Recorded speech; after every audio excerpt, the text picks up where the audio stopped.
In this module, we'll discuss using financial ratios to analyze the balance sheet.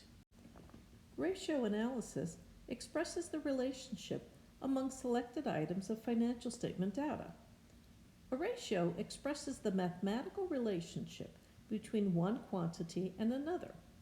It is the quantitative relation between two amounts showing the number of times one value contains or is contained within the other. So you immediately see that you need at least two items so you can make comparisons. As shown, it can be written and stated in many different ways. The key is to follow the parameters of your organizations. For example, I like 4 decimal places. Then it becomes 2 decimal places when we have it as a percentage. And why do we care? Ratios shed light on companies' performance. There are intra-company comparisons that cover 2 years for the same company. Inter-company comparisons, they're based on comparisons with a competitor in the same industry. And likewise, a company can compare divisions, products, etc. There are industry average comparisons, and they're based on average ratios for particular industries. These are especially helpful to know if your company's heading in the right direction towards success. Note, you always need something to compare it to.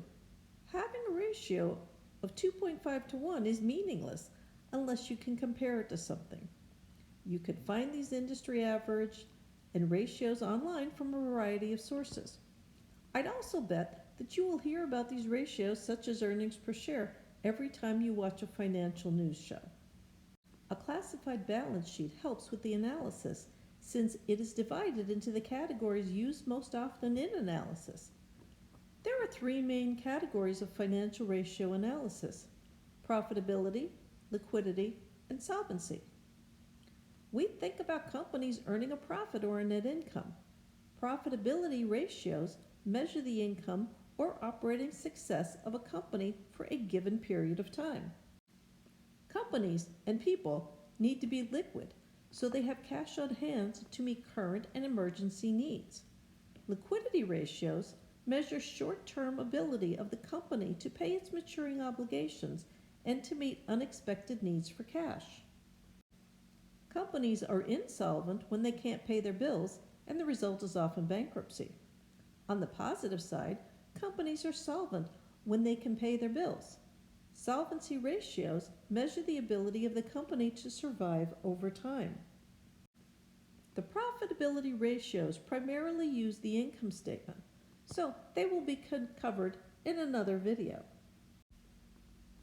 Liquidity, the ability to pay obligations expected to come due within the next year or operating cycle.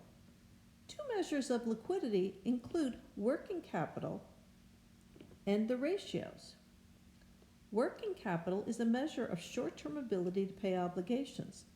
It's the excess of current assets over current liabilities. Positive working capital, current assets minus current liabilities, indicates the likelihood for paying liabilities is favorable. Negative working capital, when current liabilities are more than current assets, this indicates a company might not be able to pay short-term creditors and may be forced into bankruptcy. The other way to look at liquidity is with the current ratio and the quick ratio. They're measures of short-term ability to pay obligations. The current ratio is computed by dividing current assets by current liabilities. More dependable indicator of liquidity than working capital. Almost all ratios need to be compared to the industry average to know if the company's doing well. But the current ratio is the rare exception, as a ratio of 2 to 1 is considered good.